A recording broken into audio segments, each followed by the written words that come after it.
Red Bull, the bull on the track, has been dominating the pre-season testing like a raging beast, and let me tell you, they're not slowing down anytime soon. Despite some issues with car setup and the eternal question of which driver will have more influence over its development, the team has not given up on the challenge. The engineers have come up with a solution that will satisfy both drivers, a feat that has plagued the team the past 2 seasons. It's like watching a fierce battle between 2 gladiators, but with cars. Who will emerge victorious? Oh, what a season it was for the Red Bulls. At first, both Perez and Verstappen were putting up a good fight, but after the race in Baku, it was like Perez's competitiveness just vanished into thin air. And at the same time, Verstappen started crushing it and delivering performances that can only be described as godly abnormal. Before this twist in the story, Perez was holding his own against Ferrari, leaving Mercedes in the dust. But as time went on, Perez started to drift further and further away from the car. He's even spoken about it publicly, begging the team to build a car that caters to his driving skills too.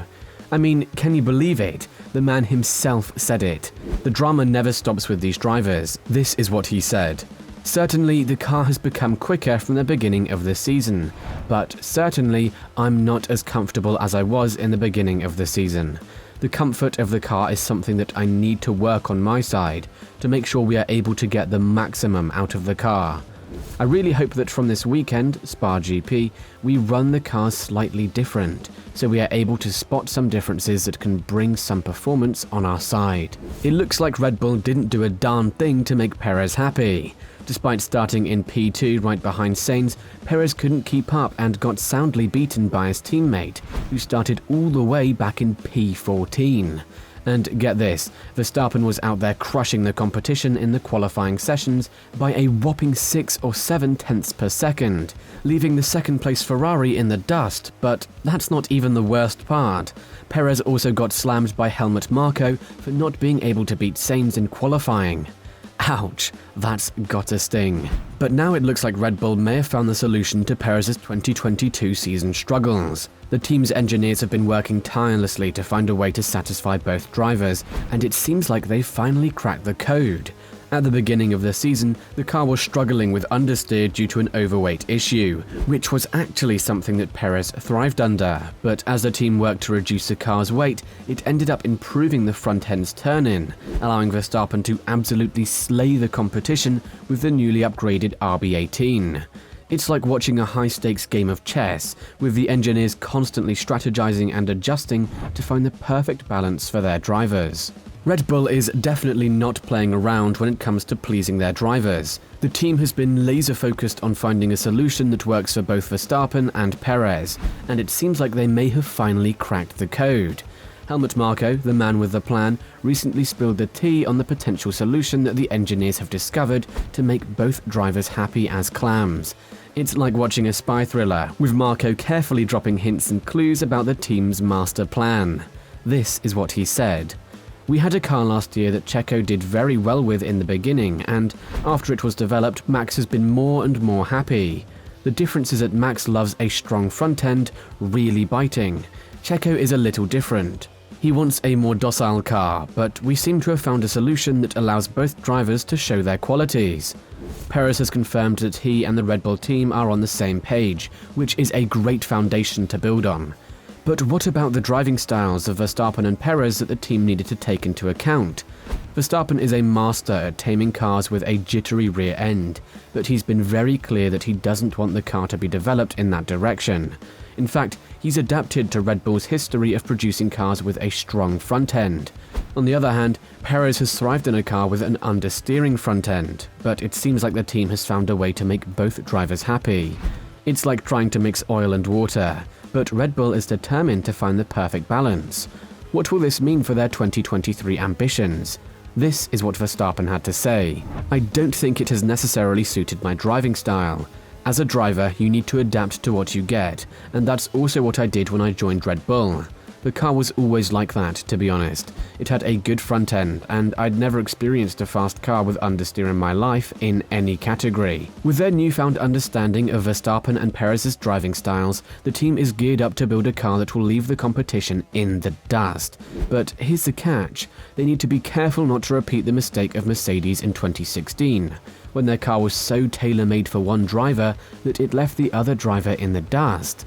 It's a risky move, but if Red Bull can pull it off, they will undoubtedly be a force to be reckoned with on the track. So, how did Perez really feel about his driving preferences during the Bahrain Grand Prix last week? Well, it appears that the Mexican driver doesn't necessarily blame the understeering car for his struggles, but rather points to Verstappen's ability to adapt to a more nervous rear end. It's clear that Verstappen has a knack for getting the most out of a car with a twitchy back end, while Perez may struggle in such conditions. This could pose a challenge for Red Bull as they aim to build a car that suits both drivers equally. But as always, the team is determined to find a solution that works for everyone and get back to dominating the competition. I'd say that there are very few drivers that like understeer. I think there's not many drivers that like it. And so from my point of view, Max is able to cope with a less stable rear end than I am able to cope with it. At the end of the day, we both want a good front end. It's just a question of how stable the rear end can be. And certainly, Max has been able to cope with a looser rear end. But here lies a potential problem for Red Bull. While it's been widely believed that Perez isn't at the same level as Verstappen, it may have been the car that hindered his performance. Let's not forget that in the first few races of the season, Perez was just as impressive as Verstappen, if not even better in some instances when it came to qualifying and race pace. So if Red Bull can incorporate some of the elements that Verstappen likes in his car into Perez's driving, the Mexican's championship aspirations could skyrocket beyond imagination. It's safe to say that the current grid is no match for Red Bull. Just like how Mercedes dominated in 2016. This means that both Verstappen and Perez will be going head-to-head in a direct battle for the championship. While Verstappen is undoubtedly a once-in-a-generation talent who can adapt to any car, Perez is not to be underestimated. In fact, Perez himself is confident that he will give Verstappen a run for his money and won't settle for playing second fiddle again like he did in the previous 2 seasons. Horner didn't hesitate to downplay the potential battle that could erupt between Perez and Verstappen, but his choice of words wasn't on point. As a team principal of Red Bull, he acknowledged the importance of Perez's contribution to the team, but at the same time, he pointed out that the Mexican driver had both a blessing and a curse by having Verstappen as his teammate. It's not easy to survive as a teammate of Verstappen, as history has shown, and Perez was reminded of that fact last year after the races in Brazil and Abu Dhabi. The message was loud and clear: no matter how hard Perez tries, he'll always be second to Verstappen and must respect that. It's clear that Red Bull values Perez as a driver, and their willingness to adapt the car to his preferences demonstrates that. However, it's important to note that the team's ultimate priority is winning the Constructors' Championship, which means having 2 competitive drivers. While Verstappen may be their star driver, they can't afford to neglect Perez and risk losing out on valuable points. Building a car that suits both drivers is a delicate balance, and it remains to be seen how successful Red Bull will be in achieving this. Red Bull is about to unleash their beast in Bahrain, and the anticipation is palpable. With their sights set on clinching the Constructors' Championship in the early stages of the season, they are leaving no stone unturned in their quest for domination. It remains to be seen what kind of pace they will bring to the table, but one thing is for sure: Red Bull is ready to take the motorsports world by storm. So, what's your take on Perez and the upcoming changes in the car? Will Verstappen be able to handle the new setup with the rear end being less stable? Drop your thoughts and opinions in the comment section down below.